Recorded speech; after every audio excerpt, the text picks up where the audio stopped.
नमस्कार दोस्तों, APS online class में आप सभी का स्वागत है। देखो बेटा, मैं अब तक 2 वीडियो अपलोड कर चुका हूँ। पहली वीडियो में मैंने आपको बताया था चैप्टर के बारे में इंट्रोडक्शन कि मोशन है क्या चीज़, भाई काल्पनिक है या कैसी है, तो मोशन का मीन्स क्या है, उस वीडियो में मैंने ये बताया पूरी वीडियो। सेकेंड वीडियो में मैंने डिस्कस किया था दूरी और विस्थापन। देखो बेसिक चीज मैं बता रहा हूँ चैप्टर की, अभी तो मेन चैप्टर अभी स्टार्ट हुआ नहीं, तो उसमें दूरी और विस्थापन बताया कि दूरी क्या है, विस्थापन क्या होता है। और दूरी और विस्थापन उस वाले वीडियो को हमने देख लिया है, तो ये वीडियो आपकी समझ में आ जाएगी आसानी से। वो वीडियो नहीं देखी है तो इसमें कुछ भी समझ में नहीं है। मैं हालांकि बहुत ही इजी टॉपिक है, इजी चैप्टर है बिल्कुल। इस चैप्टर के अंतर्गत हमने पहले चैप्टर का भी यूज किया है। हमारे दूसरे सर आशा सर हैं, वो पहले चैप्टर को पढ़ा रहे हैं। वहाँ से बेमा और मात्रा सीखने और बेमा और मात्रा यहाँ पे निकालनी, वो मैं यहाँ पे तुम्हें बता दूंगा कैसे निकालने, लेकिन सीखने आपको वहीं पे। ठीक है, पहला टॉपिक मैंने लिया है चाल। चाल क्या होती है, वेग क्या है, वेलोसिटी, एक्सेलरेशन क्या है, त्वरण क्या है। तो देखो इनको हम दैनिक जीवन में देखते हुए, मैंने आपको एक बार बताया था, नहीं भी बताया हो तो फिर से बताना, जो 11वीं की फिजिक्स है इसमें मोस्टली चीजें हमें देखने को मिल जाती है प्रैक्टिकल। तो यहाँ पर देखो ये चाल भी आपको देखने को मिलती है पर डे, और वेलोसिटी के बारे में भी आपको पता लग जाएगा कि ये है क्या, तो ये भी आप ये समझेंगे कि ये भी हमने देखा। त्वरण है, त्वरण भी आपने देखा। तो इसमें मैंने सबसे पहले डिस्कस करूँगा चाल। यहाँ पर तीनों एक साथ इस वजह से देखे हैं कि इन दोनों तीनों में कंपेरिजन पता लग जाए। तो देखो सबसे पहले मैं चाल, ये मैंने कोई एक प्लेटफॉर्म मान लीजिए सड़क देखो, या कोई भी प्लेटफॉर्म बोल सकते हैं, रास्ता।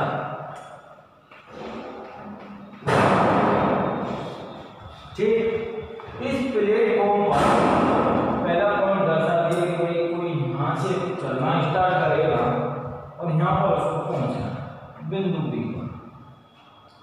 जब बिंदु बी पर पहुँचेगा, कोई भी व्यक्ति हो, गाड़ी हो, साइकिल हो, मोटरसाइकिल हो, तो वो बिंदु ए से बिंदु बी तक पहुंचने के लिए जो दूरी है वो मैंने दर्शाई है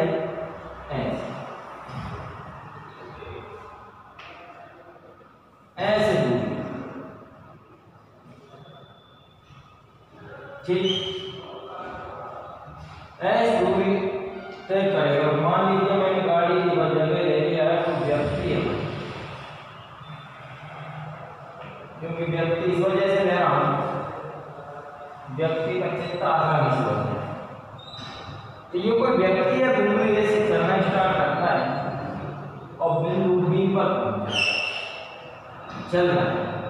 बिंदु ए से चलकर बिंदु बी पर पहुंचेगा। मैंने मान लिया कि ये टी सेकंड समय लिया। कितना समय ले रहा है, टी सेकंड। टी सेकंड का मतलब ये भी हो सकता है 2 सेकंड, 3 सेकंड, 4 सेकंड, 5 सेकंड, जो भी समय ले रहा है। यहाँ पर दर्शा दिया है टी का सिग्नल स्मॉल टी सेकंड में ये ऐसे दूरी ट्रेवल करेगा। तो ये जो दूरी तय करेगा, तो इस समय देखो मैं यहाँ पे ये दर्शा रहा हूँ कि टी सेकंड में ये व्यक्ति कितनी दूरी चल रहा है, कितनी दूरी चला ऐसी दूरी एस। और अगर बात की जाए कि 1 सेकंड में कोई भी परिभाषा बनाने के लिए यूनिट की बात करते हैं। किसकी बात करते हैं, यूनिट, एकांकी या इकाई। दूरी की बात करें तो दूरी अगर दूरी में लेंगे तो वहां पर एकम दूरी होती है। तो यहाँ पर मैं ये पता करूंगा कि वो 1 सेकंड में कितनी दूरी ट्रेवल करेगा और यूनिट समय में कितनी डिस्टेंस है। अगर यहाँ पे मैं 30 सेकंड में बता रहा हूँ कि ऐसे दूरी जा रहा है, तो 1 सेकंड में कितनी जाएगी, तो 1 सेकंड में निकालने में, तो देखो यहाँ पर मैंने 1 सेकंड रख दिया, तो मान लो अगर यहाँ पे 1 से गुणा करें कोई फर्क पड़ने वाला है? कोई नहीं। तो यहाँ पे मान लीजिए 1 गुणा में ठीक है, और 1 को मैंने यहीं पे रखा, 1 सेकंड को यहीं पे रखा, t को इधर ला रहा हूँ, तो t कहाँ चला जाएगा? s में बढ़ जाएगा। तो 1 सेकंड में व्यक्ति के द्वारा जो दूरी चली गई है वो है ये दूरी।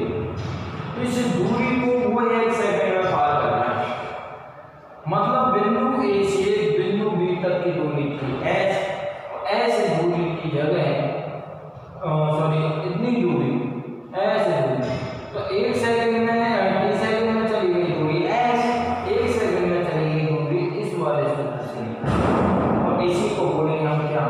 4। क्या बोलेंगे? 4। इसको मैं दर्शाऊंगा B से, इसको दर्शाऊंगा मैं B वेक्टर B से। क्यों?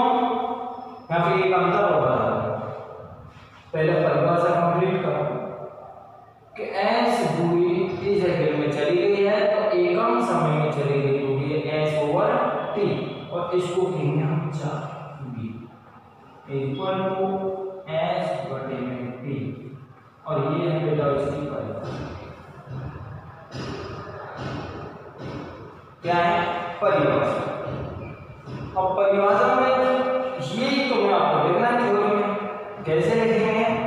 किसी वस्तु, व्यक्ति कह सकते हैं, किसी गाड़ी कह सकते हैं, मोटरसाइकिल, कार, साइकिल, कुछ भी कह सकते हैं, किसी वस्तु के द्वारा 1 सेकंड में, ये 1 सेकंड है, और 1 सेकंड में जो चली गई दूरी है कितनी?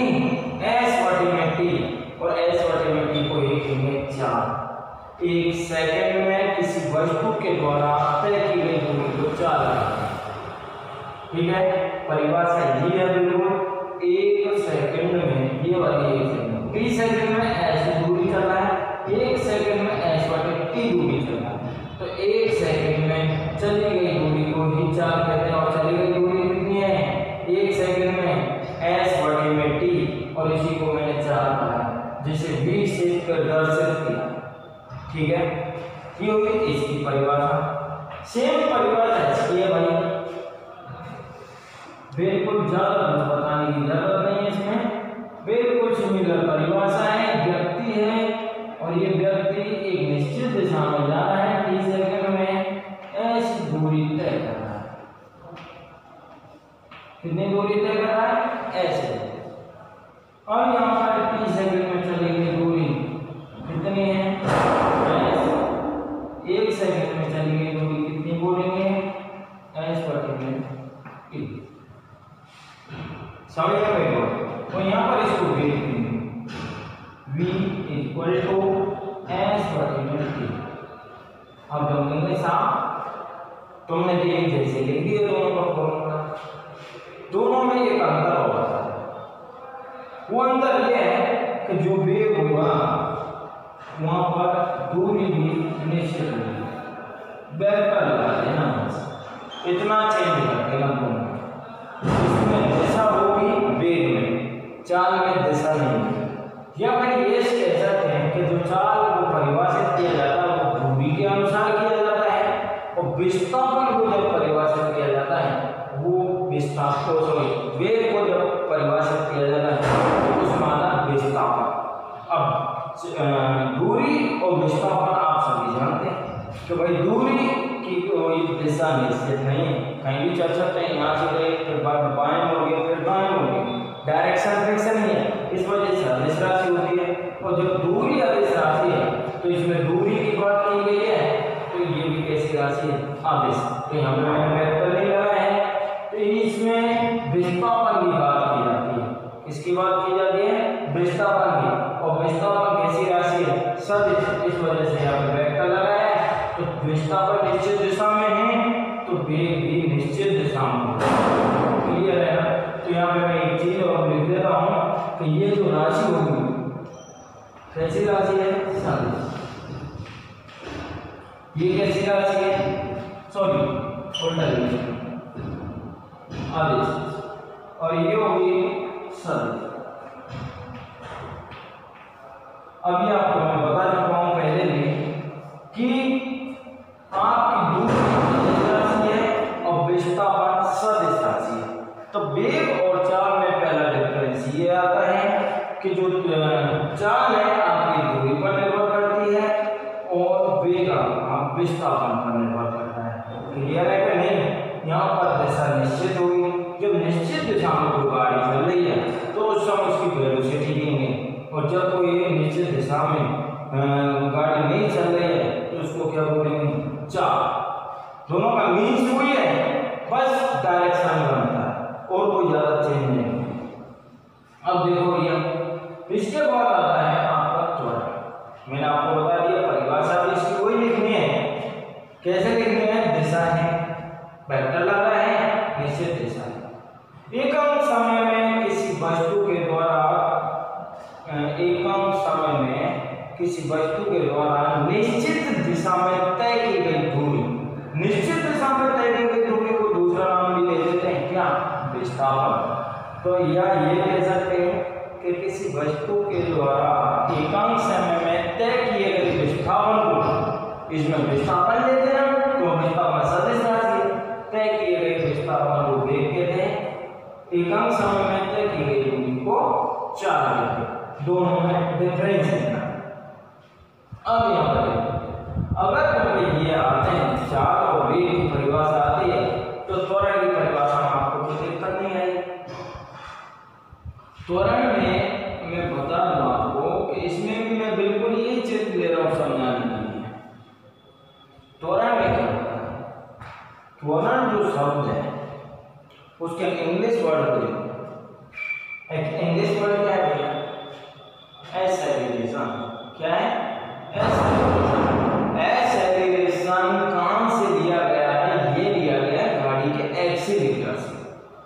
कहते नहीं है कि वह गाड़ी तेज चल रही है और तेज, अपने दोस्त कहेंगे और तेज एक्सीलरेटर खींचता है फुल गाड़ी का। एक्सीलरेटर खींचने का मतलब एक्सेलरेशन बढ़ा देना। जो एक्सेलरेशन है वर्ड वो आपका है मोटरसाइकिल के एक्सीलरेटर से। रेस में लेते थे बोल, हाँ भाई बहुत चलेगी गाड़ी, वो होता है एक्सीलरेटर, और एक्सीलरेटर से ही शब्द बना था एक्सेलरेशन। जितनी ज्यादा रेस खींचते जाएंगे उतना ही त्वरण बढ़ता है। समझ में आई कि नहीं बात? मान लीजिए कोई गाड़ी है और गाड़ी को जैसे तुम भगा रहे हैं यहाँ पे, चलो मैं गाड़ी ले लेता हूँ।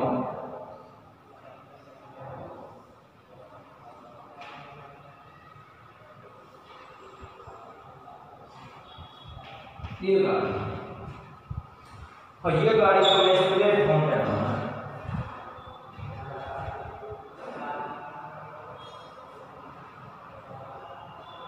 ठीक है ना? और जब ये गाड़ी इस प्लेटफॉर्म पे चल रही है तो उस समय हमने कोई एक निश्चित टाइम पे नोट किया कि कितनी स्पीड है। निश्चित टाइम का मतलब ये है कि तुम कहीं लग जाए कि मान लीजिए हमने पहले 5 मिनट में गाड़ी की स्पीड आ गई 60 पर भाई है मोटरसाइकिल, नोट कर ले।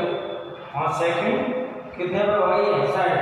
अगले 10 सेकंड बाद या 5 सेकंड के बाद टाइम कंसीडर कर किया शुरू से कि अगले 5 मिनट कितने में चलाएंगे, अगले 5 मिनट कितने, अगले 5 मिनट और तेज चलाते थे, स्पीड बढ़ाते हैं 70 की स्पीड पर चलाते थे।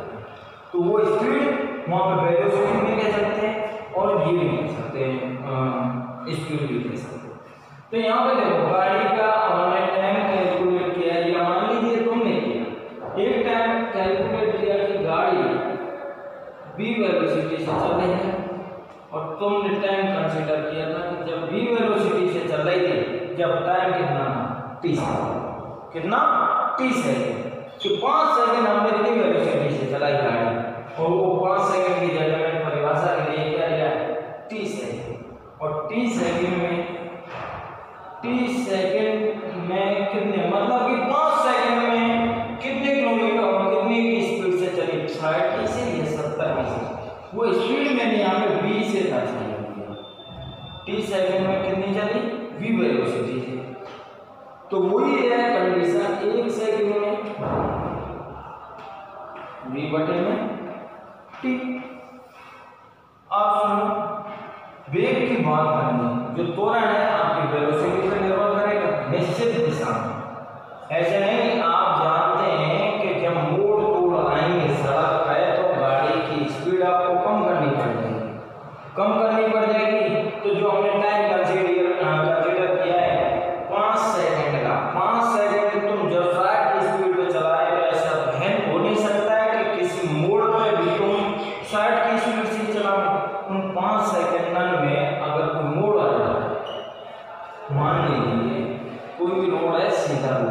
उस रोड सीधे रोड पे ही 60 की स्पीड से गाड़ी चलेगी। और अगर भैया तुम मोड़ पे भी 60 से चलाएंगे तो गिरेंगे। तो उस टाइम को कंसीडर नहीं करना। एक निश्चित दिशा में जब गाड़ी चल रही है उसी टाइम 5 सेकंड में बिल्कुल सीधी लाइन में जब गाड़ी चलेगी उसी टाइम फिक्स स्पीड रख पाएंगे 60 या फिर 70 रख पाएंगे कि नहीं। तो देखो इस वजह से एक निश्चित दिशा में ही कैलकुलेट कर सकते हैं इस चीज को। और निश्चित दिशा के लिए क्या लेंगे, वेलोसिटी वेग वेक्टर v।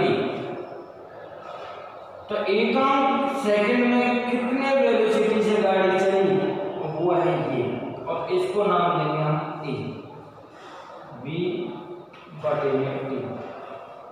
अब एक चीज तुम जान ही गए भैया, जब वेक्टर v है तो यहाँ पे भी वेक्टर लगेगा निश्चित दिशा में।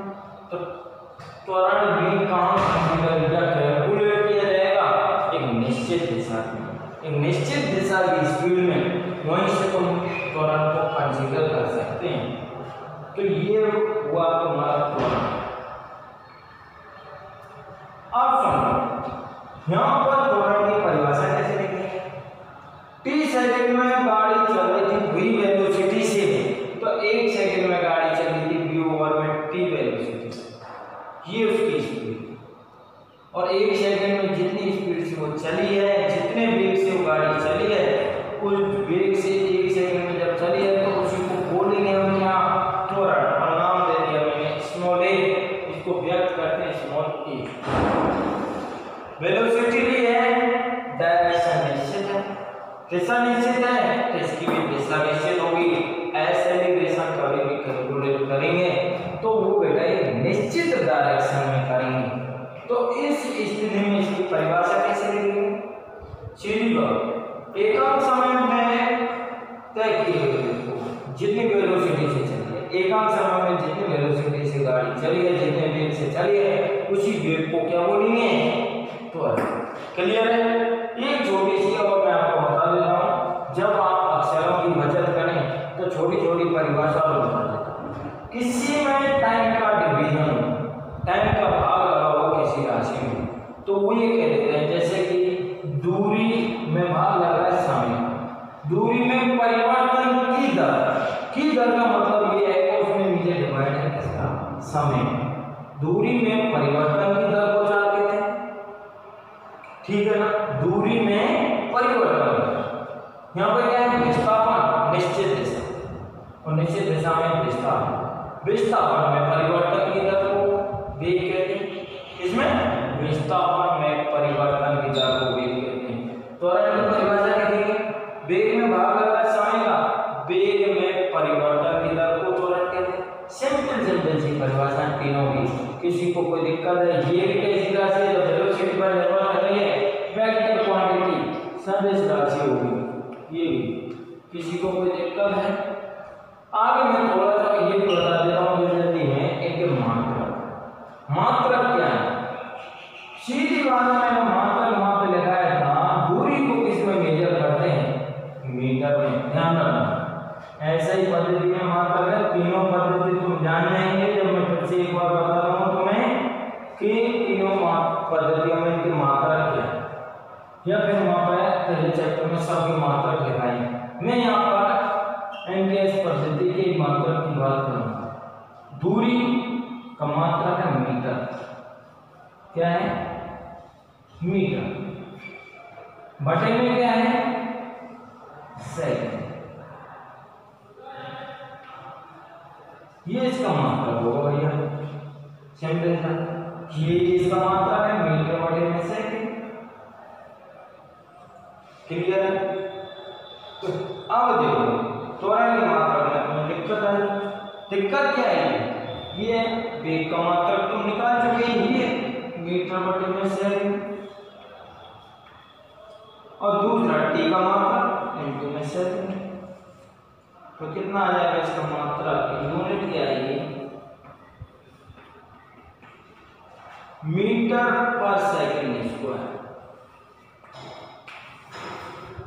मीटर पर सेकंड स्क्वायर, ये हुआ किसका मात्रक, त्वरण। ठीक है बेटा।